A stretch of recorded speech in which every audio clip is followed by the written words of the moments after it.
Em nome do Pai, e do Filho e do Espírito Santo. Amém. Ave Maria, cheia de graça, o Senhor é convosco. Bendita sois vós entre as mulheres, e bendito é o fruto do vosso ventre, Jesus. Santa Maria, Mãe de Deus, rogai por nós, pecadores, agora e na hora da nossa morte. Amém. Meus amados irmãos e irmãs, a liturgia hoje nos propõe uma reflexão sobre esta vocação universal que a Igreja recebeu de seu fundador, Jesus Cristo, nosso Senhor. Quando Jesus Cristo, no Evangelho escrito por São Marcos 16:16, no Evangelho escrito por São Mateus 28:18, dá à Igreja este mandato, esta missão de anunciar a todos os povos a sua pessoa, a sua doutrina e fazê-los observar tudo quanto ele havia ordenado, comunicando a graça por meio dos sacramentos. Jesus Cristo está como que popularizando, está tornando, portanto, universal a salvação que antes era para os judeus. É disso que diz a primeira leitura, quando Deus ele chama o seu servo e apresenta, portanto, esta missão, dando ao servo esta função de ir até o seu povo e resgatá-los. Mas na própria primeira leitura, apresentada pelo profeta Isaías, no capítulo 49, Deus vai dizer a este servo que quer que a sua missão se estenda para além da casa de Israel, além da casa de Jacó. Deus quer que o seu servo sirva como instrumento para iluminar todas as nações, a fim de que a sua salvação, que é Cristo, chegue a todos os povos.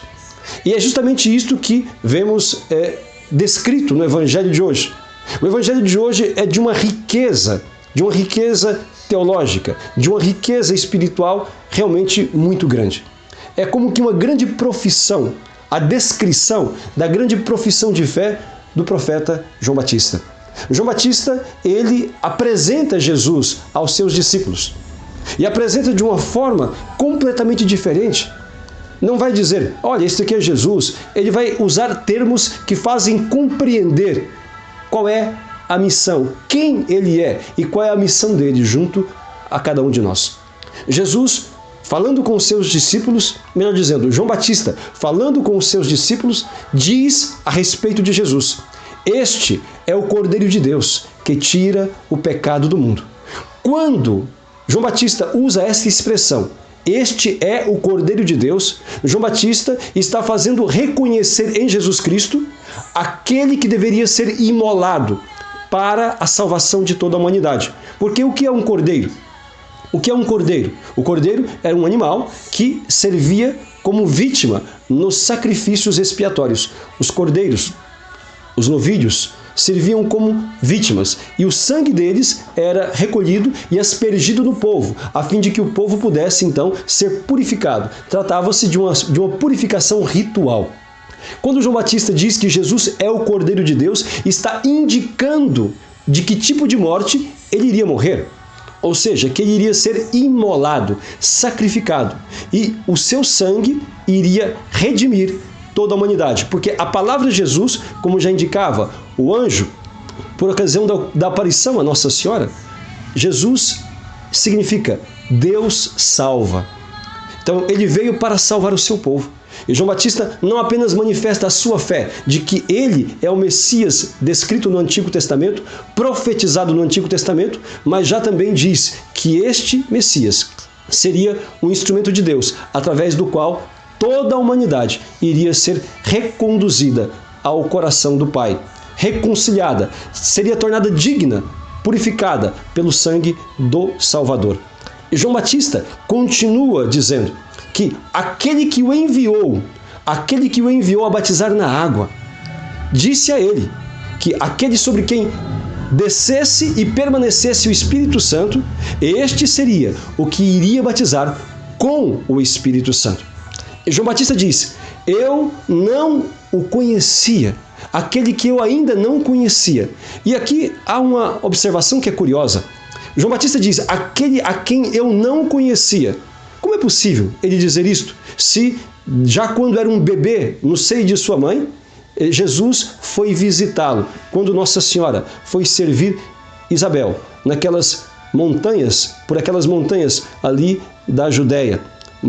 distante de Nazaré, cerca de 140 quilômetros. Nossa Senhora, ela então foi visitar Isabel. E Isabel, cheia do Espírito Santo, reconhece que ela é a mãe de Deus. Porque ela mesma diz, eis aqui a mãe, diante de mim a mãe do Senhor. De onde me vem esta honra de vir a mim, a mãe do meu Senhor? Então, evidentemente que Isabel estava referindo-se a Cristo, a Deus, que Nossa Senhora carregava em seu ventre. Depois, também Zacarias, que era o pai de João Batista, no seu cântico, diz que o Deus, o sol nascente, nos veio visitar. Deus veio visitar e salvar o seu povo. Portanto, tanto o pai de João Batista sabiam quem era Jesus Cristo e sabia onde ele estava, porque Nossa Senhora era reconhecidamente, portanto, por Isabel, a mãe do Salvador, e, portanto, o catequizaram. Não é difícil de imaginar tanto Santa Isabel como Zacarias falando para João Batista a respeito de sua missão. E tu, menino, serás profeta do Altíssimo, pois irás andando à frente do Senhor para aplanar e preparar os seus caminhos. É o cântico de Zacarias. Com certeza, Zacarias e Isabel falaram a João Batista de sua missão. E tudo indica que o confiou a educação, a uma boa educação religiosa, de forma que aprendeu a ser o homem que foi, o grande asceta, o profeta que preparou os caminhos do Senhor. João Batista, ele mostra o Cordeiro de Deus. Quando ele diz, eu não o conhecia, certamente, talvez, não teve a oportunidade de conhecê-lo pessoalmente, embora a distância não fosse tão grande. E quando Jesus se apresenta para o batismo, então o Pai mesmo deu um sinal a João Batista.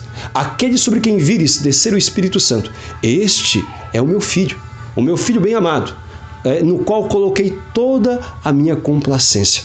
E João Batista, falando aos seus discípulos e falando a cada um de nós, ele então manifesta aquilo que o Pai lhe havia revelado.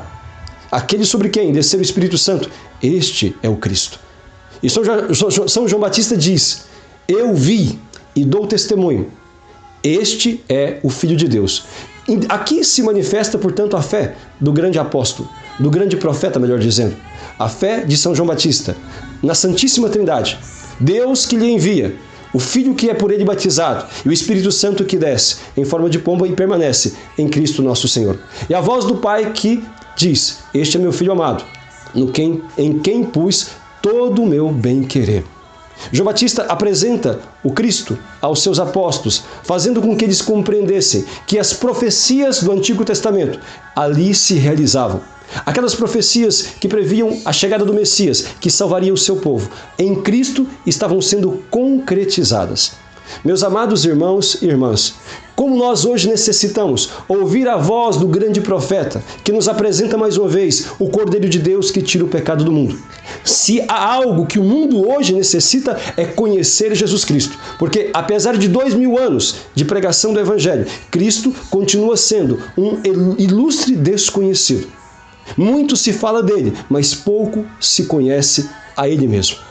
Muitos falam dele, mas são poucos que de fato têm vida em comunhão com ele. E é necessário que nós despertemos deste sono letárgico no qual hoje jaz a humanidade, inclusive tantos daqueles que frequentam a igreja também. Porque muitos, de fato, não têm a peito o conhecimento de Jesus Cristo. Como dizia São Jerônimo, desconhecer as Escrituras é desconhecer o próprio Cristo. As pessoas hoje não têm o hábito de ler e meditar a palavra de Deus, com raras exceções. As pessoas não confrontam as palavras de Cristo, do Santo Evangelho, as cartas de São Paulo, com a sua própria vida, para reconhecerem se estão ou não na doutrina de nosso Senhor Jesus Cristo.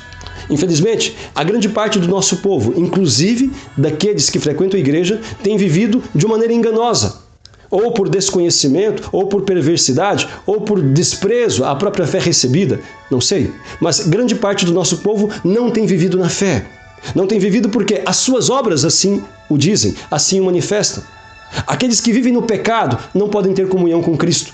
Aqueles que vivem no pecado não podem ter comunhão com o Senhor, porque o próprio Jesus nos disse que ninguém pode servir a dois senhores, ou serve a um ou serve a outro.